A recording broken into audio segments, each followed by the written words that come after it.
Hello, welcome back to my YouTube channel. Nandito na naman tayo, gagawa na naman tayo ng ating vlog.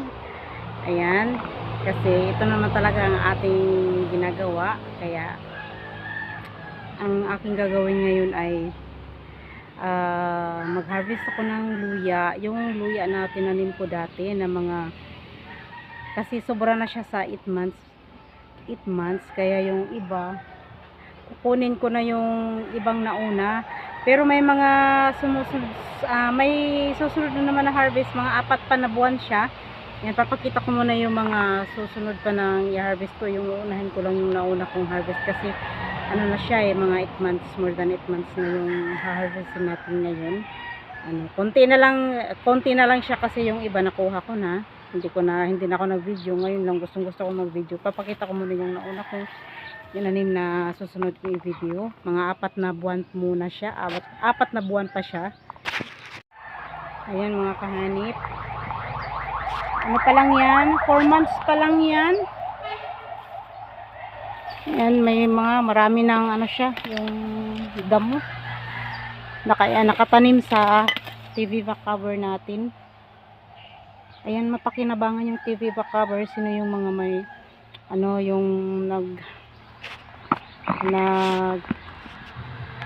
yung may electronics ba, pag may mga ganyan kayo ng mga TV na hindi na napakinabangan, hindi na yung wala na pero mapakinabangan natin to, ito TV back cover.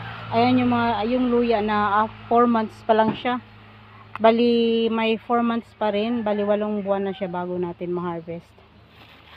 Ayan, nandun pa sa kabila, kaso lang mainit.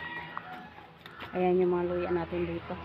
Ito yung nag-vlog na ako dati nito. Nag-vlog na ako. Pero ayan, nung unang harvest ko, din ako nag-video. Ito, gusto ko mag-video. Gusto ko i-vlog yung pag-harvest ng luya. Hindi naman kasing marami yung luya kung harvestin ngayon. Konti lang naman. Gusto ko lang papakita yan yung 4 months pa lang, 4 months old na luya. Ayan, pupuntahan natin yung luya na ha-harvestin ko.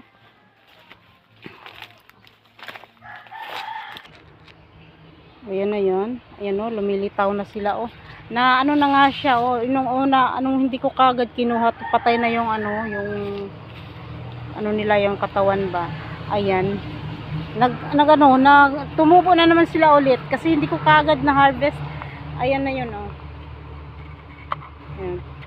Na siya pwede na natin kunin yan kasi sila nabubuhay sila ulit ba, may mga ayan yan lumalabas na bago. Tapos dito naman sa kabila, ayan, wala na nga mga dahon. Kita mo wala na silang mga dahon, puro na. Ayan laman. Ayan kukunin na natin to kasi ayan na, tumutubo na naman nga ulit may tumubo na naman. Kukunin natin ang dami nasa ilalim. Yan basta magsipag, may aanihin. Ayan yung luya natin. Ayan, kunin pa rin natin yung isa, may sa kabila pa yan ayan, silabasan na yan bagong tubo na to namatay na yung niya talaga, yung pinaka nila kasi hindi ko kagad nakuha, kaya ganyan nagtumubo na naman siya ulit. Pero pwede kukunin natin to, baka malaki pa ang nito. Magkano ba ang kilo ngayon ng luya? 140, mga 140 ang kilo. Hindi parehas, may 120, kaya ibibenta ko. Mapakinabangan na natin to. Ayan, sige, mag-harvest muna tayo. Ayan, kukunin yan muna kasi nakuha ko na yung iba.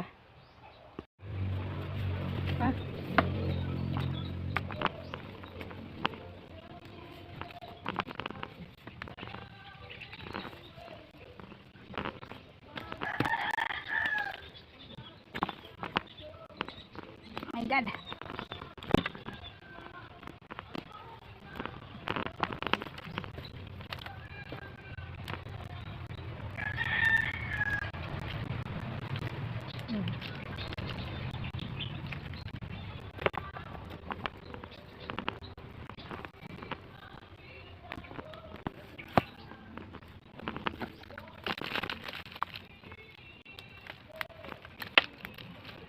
Ito, itatanim na naman natin ulit.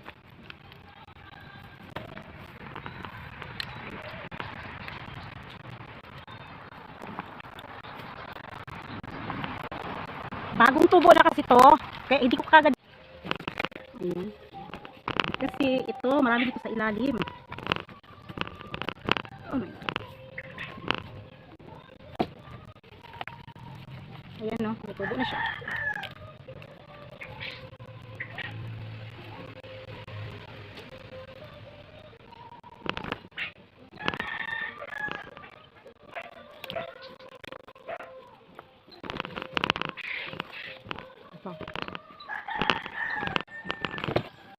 Ayan na mga kahanip yung nakuha nating luya. Sobrang napakadami na to. Ibibinta ko to lahat. Yung iba. Tapos yung iba gagawin kong tea. Kasi umaga-umaga umiinom kami ng nilagang luya. Ayan. Tapos na. Tapos na yan na ganyan lang. Yan mga kahanip. Sa mga hindi pa pala nakasubscribe na aking YouTube channel, subscribe na. Para updated kayo palagi sa aking mga susunod na video. Bye bye. Thank you for watching. Please subscribe, don't forget. Yan. Bye bye. Thank you for watching. Hanip OFW Mix Vlog. Don't forget.